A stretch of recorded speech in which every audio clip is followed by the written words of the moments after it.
Смотрите сегодня в выпуске. В оккупированный Крым прибыли испанские политики и бизнесмены. Мы не представляем испанское государство, мы представляем Ассамблею национальной Андалусии. На текстильной фабрике в Турции произошел взрыв и утечка ядовитого вещества. 29 человек госпитализированы с отравлением.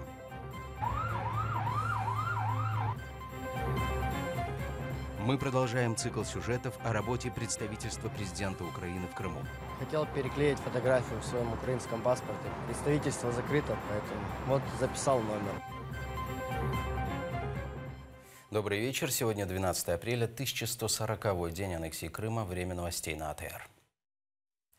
Столкновения между митингующими 26 февраля 2014 начались после того, как милиция ушла из-под стен Крымского парламента. Об этом на 103-м заседании суда по делу заместителя председателя Меджлиса заявил свидетель защиты Эдем Дудаков. Также он заверил, участники митинга, организованного Меджлисом, не использовали шесты для лопат. Ахтема Чийгоза обвиняют в организации массовых беспорядков 26 февраля 2014 под стенами Верховной Рады Крыма. Свидетель является специалистом в области строительства. Он пояснил о том, что черенок от лопаты по своим характеристикам не может быть использован в качестве древка. Мало того, он привез с собой схему черенка от лопаты в соответствии с ГОСТом, привез схемы и размеры флагов, которые существуют. Однако эти доказательства суд отказался приобщить, поскольку формально суд не смог установить, из каких источников свидетелям были получены эти сведения. В оккупированный Крым прибыли испанские политики и бизнесмены. Делегация якобы представляет не правительство их страны, а Национальную ассамблею Андалусии. Предполагается, что испанцы пробудут в Крыму до 15 апреля. Планируют встречи с крымскими бизнесменами. Прокуратура Крыма уже выразила возмущение визитом иностранной делегации на оккупированный полуостров. Мы хотим выразить нашу солидарность с народом Крыма и напомнить о том, что политика существует для того, чтобы улучшать жизнь людей. Мы противники любых типов эмбарго. Мы находимся здесь, чтобы убедиться, что здесь абсолютно спокойная ситуация. Это основное послание, которое мы хотим передать нашему народу. У нас большие возможности по развитию культурных и экономических связей. Наши бизнесмены могут сотрудничать с Крымом. Во-первых, мы против любых санкций в отношении Крыма. Никакому народу нельзя инкриминировать его решение быть свободным. Лично я считаю, что приезд в Крым – это упражнение на свободу, и проблемы всегда у тех, кто пытается ее ограничить. Украина может как угодно следить за нашим визитом. Мы не представляем испанское государство. Мы представляем Ассамблею национальной Андалусии, зарегистрированную в Испании. На текстильной фабрике в Турции произошел взрыв и утечка ядовитого вещества. 29 человек госпитализированы с отравлением. Остальных работников фабрики эвакуировали. Местная администрация заявила, что причиной взрыва стала химическая реакция в одном из котлов. Каким газом отравились сотрудники фабрики, пока неизвестно.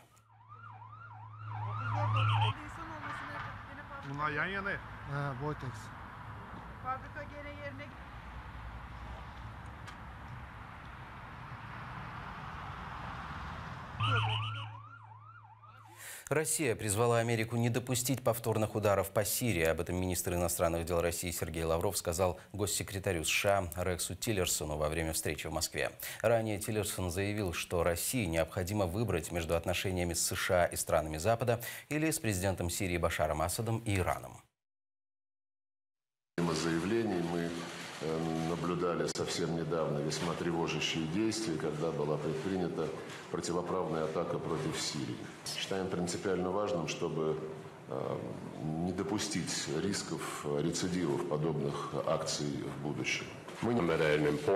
Наша встреча сегодня проходит в очень важный момент в истории наших отношений, чтобы мы смогли уточнить, где лежат наши общие интересы и где кроются наши противоречия, даже если наши тактические подходы могут различаться.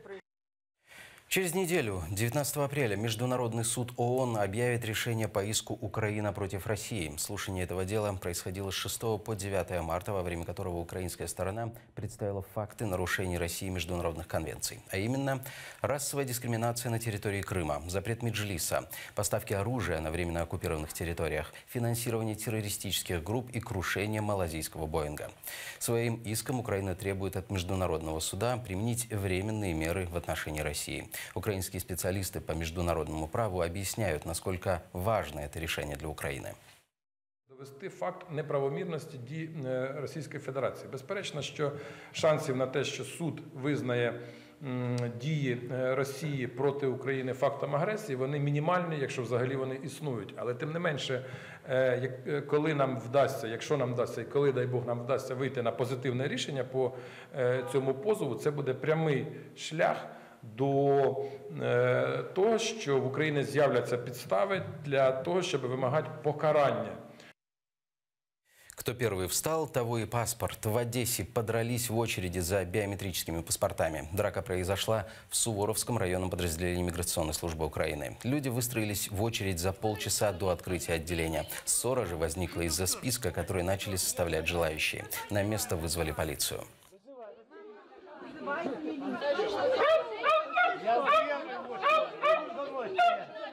Понятно?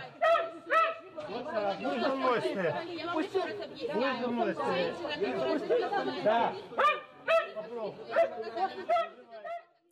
Ситуация в зоне АТО остается напряженной. За минувшие сутки боевики 45 раз обстреляли позиции вооруженных сил Украины. В результате 5 украинских военных получили ранения.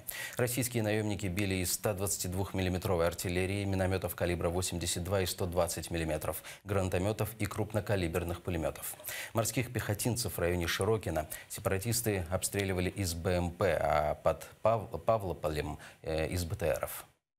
На Приморському напрямку захисників Мар'їнки ворог накривав вогнем мінометів 82-го калібру, зенітних установок ЗУ-23-2, гранатометів різних систем та великокаліберних кулеметів.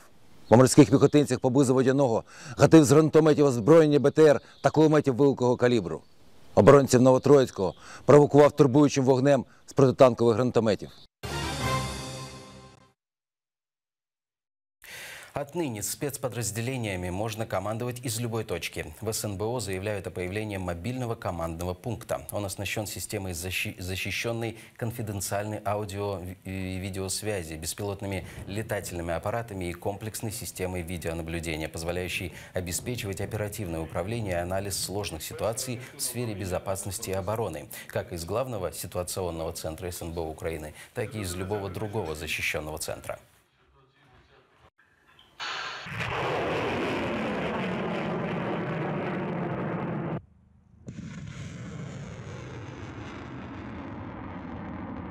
Як тільки вони завершать облік, і підсумки генерального конструктора на спецкоммутаторе. Мы продолжаем цикл сюжетов о работе представительства президента Украины в Крыму. Накануне наша съемочная группа пыталась выяснить, как консультируют крымчан. Сегодня узнавали, чем занимаются сотрудники этого ведомства и как в них проходит рабочий день. Что из этого получилось, смотрите прямо сейчас. 9 утра. Пасмурные улицы Херсона оживают после ночи. Только у входа в представительство президента Украины в Крыму безлюдно. Уже 9 утра, но в здание представительства еще никто не заходил. Хотя на 3-м этаже горит свет. Наверное, все пришли пораньше, чтобы не встречаться с нами. Просто так попасть в представительство у посетителей не получится. Дверь постоянно на замке. Пропускают только после общения по домофону. Этому парню из Севастополя вчера не повезло. Хотел переклеить фотографию в своем украинском паспорте, потому что в Крыму у нас этого не делают. Подошел, а представительство закрыто, поэтому вот записал номер. Все. Попытались попасть внутрь и мы, чтобы узнать, чем занимаются сотрудники представительства. Телекомпания АТР. Мы бы хотели попасть внутрь, пообщаться с сотрудниками. Сейчас, одну секундочку, вас спустятся. Да, спасибо. Обещали спуститься, будем ждать. Через 10 минут к нам вышел сотрудник представительства, переписал наши данные и ушел. Ожидание затянулось на несколько часов. Вторая попытка попасть в представительство тоже не удалась. Мы хотели узнать, сможем ли мы попасть к вам внутрь все-таки? Ваш запрос обрабатывается, поэтому ожидайте. А сколько еще ждать? Я не подскажу по времени. Уже прошло 3 часа после того, как собрали наши данные, но попасть в представительство президента, вход в которое должен быть свободным для посетителей, мы до сих пор не можем. Как нам сообщили, наш запрос до сих пор обрабатывается. Мы ждем. Другим посетителям дверь открывали. Вот женщина принесла конверт, а вот зашел мужчина с картриджем для принтера. Пустили на консультацию и жителя Херсона. У меня родственники в Феодосии живут, и у них родился сын. Они просто хотят приехать сюда, ну, как бы тут жить. Подсказали всю консультацию, провели, то есть, что надо собрать, куда надо побегать. Так что такие вот дела. А нашей съемочной группе попасть в представительство так и не удалось. Эй, кто-нибудь дома? Я спрашиваю, эй, кто-нибудь дома? Нет.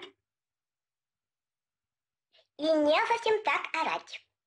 Попытки же узнать у выходящих из здания сотрудников, чем занимались сегодня 14 человек, получающих зарплату из бюджета, выглядели так. А можете рассказать, вот, чем вы сегодня занимались на работе? Почему вы нас игнорируете?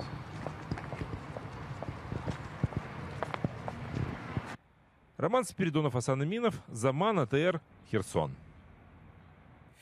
Из-за нехватки средств на содержание страусов Януковича билеты в заповедник Межигорье подорожают в среднем в 2 раза. Ежегодно экс-резиденцию президента Беглеца посещает порядка 500 000 туристов. Эльвина Сидбулаева расскажет больше.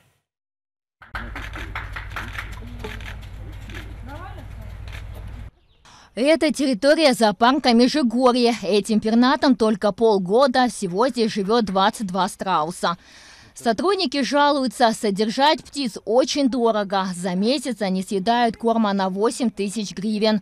В прошлом году появились новые животные – косули и овцы. Всего их здесь 1500. Приблизно 175 тисяч гривень в місяць. Це дуже приблизно, тому що є такі розходи, наприклад, ми мусили оперувати антилопу, в якої був артрит гнойний. Такі розходи від 1000 гривень до 10 тисяч гривень в місяць ще не заплановані. А это смотровая площадка. Уже 3 года вход сюда закрыт, сваи едва держатся. Це підземні потічки, ви ж можете побачити. Воно звідти підтікає. Вони ж при Януковичу тут забили сваї і порушили підземні води. А это Хонка, главный дом резиденции экс-президента Виктора Януковича. Смотритель Петр Олейник показывает вазы 19 века, белый рояль с автографом Джона Леннона. Вся одежда и некоторые декорации исчезли после бегства легитимного.